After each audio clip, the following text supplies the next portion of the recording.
Welcome to RPOs in the Spartan Spread System. Today we're going to be talking about Chapter 1, Defining the RPO. In this chapter you're going to find some video clips of the things that we do that help define the RPO and why we run them. So we'll be discussing what we look for, how we attack, and some of the different ways that we do this. Now, the evolution of RPOs has really taken off probably the last 4 years. But now more and more you're starting to see not just bubble and now screens or fast screens being thrown all the time. Now you're seeing the ball being thrown vertically and to one-on-one receivers. And so basically offenses are getting the best matchup they can get and getting the ball to that player. And the even biggest evolution, I believe, is the use of taking wing T concepts and taking gap schemes and putting them into the RPO game, which even makes it even more deadly. So I hope you find some interesting information in this and we'll define some RPOs. In our first example here, we're going to look at box counts. And so we used to just check 2 plays in, so we'd have a run play and a pass play, not necessarily have the play action that we have or the run action that we use in the RPO. And so here's an example of what we would have looked for in a run check. So here we're running into the boundary. We have 7 offensive players in there. We have 1, 2, 3 defensive players. We're able to double team this player and get to the backer who's weak side A gap, and our running back that is able to get upfield and take the safety, which is the B gap defender. If everyone does their job and wins, it's a great concept for us. So as we run the football here, there's our ISO look, our double team, good turnout block. We're going to get that safety. The receiver cracks, the running back picks up the corner, and if our tackle is able to stay on a little longer, we'd be scoring in the end zone. In 2005, our most popular run play, and it still is today, is inside zone, and we do it traditionally, and we also lock call it while we turn out the defensive end, and I'll show you examples of that throughout this series. As we evolved in this, our quarterback had to be a much more dynamic threat, but when we were really good at blocking it up front, it was a very dangerous play. So let's take a look at some inside zone.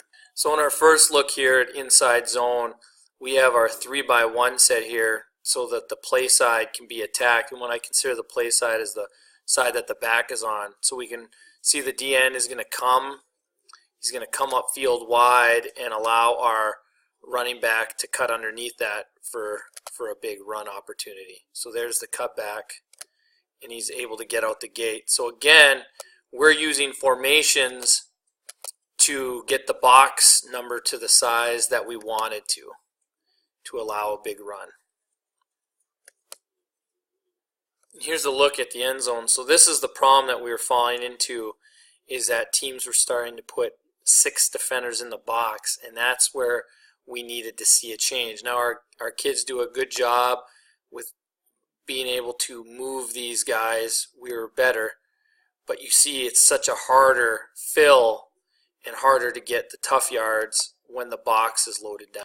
As offenses were evolving, then defenses started evolving and becoming much better at defending the inside zone, which we had to come up with some new ideas. So we did come up with a way to change this up because we wanted to be able to counter-react to the backer wrap. So teams were sending their DN hard down the line and then wrapping that outside backer around to defend our quarterback, which made it harder for us to get explosive play. This brought us to being able to play this power midline where we're changing who we would read.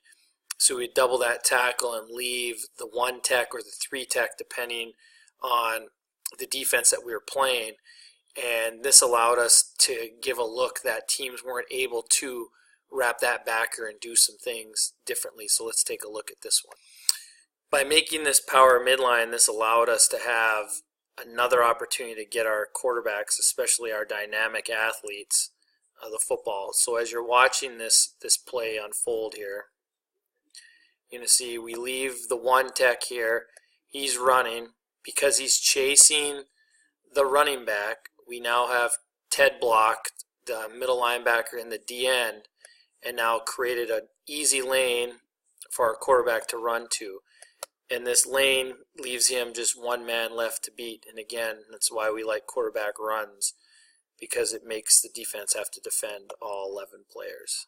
And again, as those things evolve, then defenses change and we started to see more odd fronts. So then we ended up having the overhang player that we couldn't block and run our inside zone effectively. And that led to the running the inside zone or our power midline, and then being able to throw the bubble and being able to hold that overhang. And so if he did not play the bubble fairly, that gave us a chance at a 10-yard or bigger play. So in our inside zone clip earlier, you remember they were 3 for 3 for us and the bubble wasn't there. But now they've moved their overhang player, their backer, into the box. So now we're able to have an overhang here, which he could run free and stop the run. But now we are 2 for our 3 out here, which allows us to make a big play in the bubble game. So there's the fake. Like to see a better block, but our guy's dynamic enough to make them miss to get us a first down. The other basic RPO that we do with our zone game is also the now screen or the fast screen that we throw out to the outside receiver. We probably run this one more. One, it's an easier throw for our quarterbacks, and the other reason that we do this one is our guys lately have been way more dynamic out there and not having to change our personnel at all. So let's take a look. So on this one here, we have a 6-man box, and we are 2 for 3 into the boundary with 2 high safety look. So our fast screen is going to be pre-snap red here, and it looks like it'll be thrown. So whether they bring someone off the edge or they stay there 2 for 2, we're going to have the numbers advantage that we want there.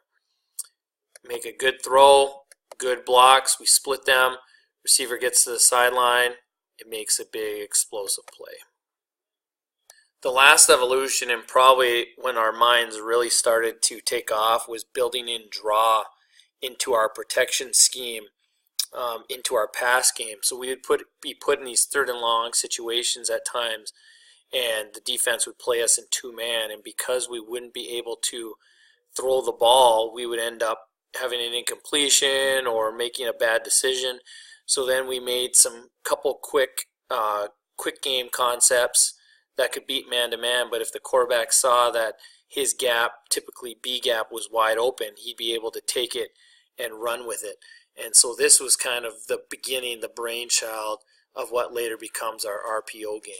So as you can see here, it looks right now that it's kind of a man free, or there's only 1 high safety, but knowing the team that we scout, we know that this backer here, safety, is going to end up dropping back, and this backer is going to end up playing number 2. So our quarterback is reading this, and then he sees the backer bailing and chasing, and our running back is in the hole. So now our quarterback can run and take off on that built-in draw and create a big play and get us a first down and keep the chains. Here's another look at that with the running back being a little more aggressive on it. So you can see the backer is dropping back, and now B gap escape for the quarterback. He's able to take off and get the first down. So here's the end zone look. You have your big on big in your slide. Running back steps up, makes a good block on the linebacker for a first down. By building off that built-in draw, this brought us to where we are now, the evolution of it. And this is our Baler RPO, the first one that we created in 2012, where we actually would pull the guard, influencing the linebackers, getting them to fill hard, and then being able to throw the pop pass to the tight end or to the fullback, whichever guy we had uncovered based on the backer that was the force player to the edge. Like everything we'll talk about when we run these RPOs, you'll see that it's all about pre-snap identification by your quarterback.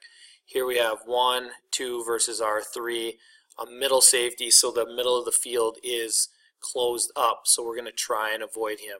So you're going to see from the quarterback, he's going to have the power fake, pull, and throw, because that outside backer, the force player, ends up coming in blitzing, and then we have a play now where we can get our guys in the green grass for a big play. This ends chapter 1, defining the RPO. Be ready for Chapter 2, Inside Zone and Bubble Screens.